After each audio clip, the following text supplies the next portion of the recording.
परियों की वादी। अली और सारा दो बहन भाई थे जो हमेशा नई मुहिम्मात पर निकलने के ख्वाब देखा करते थे। एक दिन वो अपनी नानी के गांव गए जहां एक पुरस्कार जंगल के बारे में मशहूर था कि वहां परियां रहती हैं। नानी ने उन्हें खबरदार किया कि जंगल में मत जाना, मगर तजस्सुस ने उन्हें बेचैन कर दिया। अगली सुबह अली और सारा खामोशी से जंगल में दाखिल हो गए। जैसे ही वो अंदर बढ़े, दरख्तों पर जगमगाती रोशनी नमूदार हुई और अचानक एक नर्म सी आवाज सुनाई दी, तुम दोनों यहाँ क्या कर रहे हो?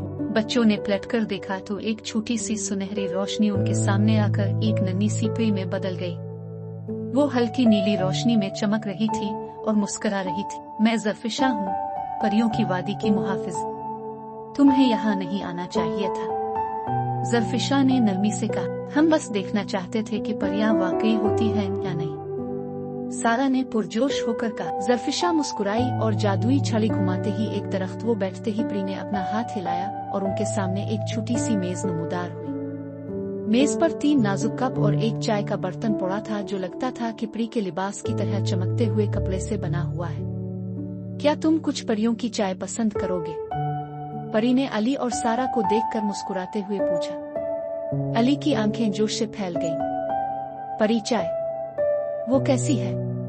परी ने कप में एक चमकता हुआ माय डाला। ये एक खास मुरक्कब है जो मीठा और ताजगी बख्श है, लेकिन खबरदार रहो, ये आपको थोड़ा सा जादुई महसूस कर सकता है। सारा ने कहकहा लगाया। मैं कुछ कोशिश करना पसंद करूंगा। अचानक एक दरख्त की जड़ों के नीचे से रोशनी फूटने लगी। देखते ही देखते एक खुफिया दरवाजा नमूदार हुआ और वो तीनों एक चमचमाती वादी में दाखिल हो गए। हर तरफ रंग बरंगे फूल, चमकदार तितलियां और उड़ती हुई परियां नजर आ रही थी। ये परियों की वादी है, ज़रफ़िशा ने ऐलान किया। बच्चे हैरत से सब कुछ देख रहे थे कि अचानक आसमान पर अंधेरा छाने लगा। एक और परी भागती हुई आई। ज़रफ़िशा, सिया परी आ रही है, हमें मदद चाहिए। ज़रफ़िशा ने घबराकर अली और सारा की तरफ देखा। सिया परी एक जादूगरनी है जो हमारी वादी पर कब्जा करना चाहती है। हमें मिलकर इसे रोकना होगा। हम कैसे मदद कर सकते हैं? अली ने जोश से पूछा। ज़रफ़िशा ने मुस्कुराकर एक नन्हा सा जादुई पत्थर बच्चों को दिया। ये मोहब्बत और ईमानदारी का पत्थर है। अगर तुम दिल से नेकी के बारे में सोचोगे तो ये हमें बचा लेगा। अचानक हवा में एक जोरदार कहकहा गूंजा और एक सिया लिबास में लिपटी परी नमूदार हुई। इसकी आंखें जलती हुई अंगारों की तरह थीं। ये वादी अब मेरी होगी, इसने जोर से कहा।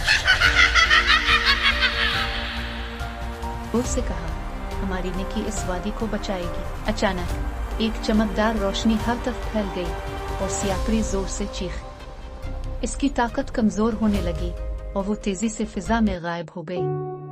परियों की वादी दोबारा चमकने लगी। ज़रफ़िशा और बाकी सब परियों ने खुश होकर बच्चों का शुक्रिया अदा किया। तुम्हारी नेकी ने हमारी वादी बचा ली, अब तुम्हें हमेशा याद रखा जाएगा। फिर ज़रफ़िशा ने अपनी छड़ी घुमाई और अली और सारा अपने नानी के घर के करीब एक दरख्त के नीचे जा गए। ये ख्वाब था हकीकत? सारा ने हैरान होकर पूछा। अली को टांग के नीचे कुछ महसूस हुआ और वहाँ से वही चमकता हुआ जादुई पत्थर निकला। वो मुस्कुराकर बोला, ये कोई ख्वाब नहीं,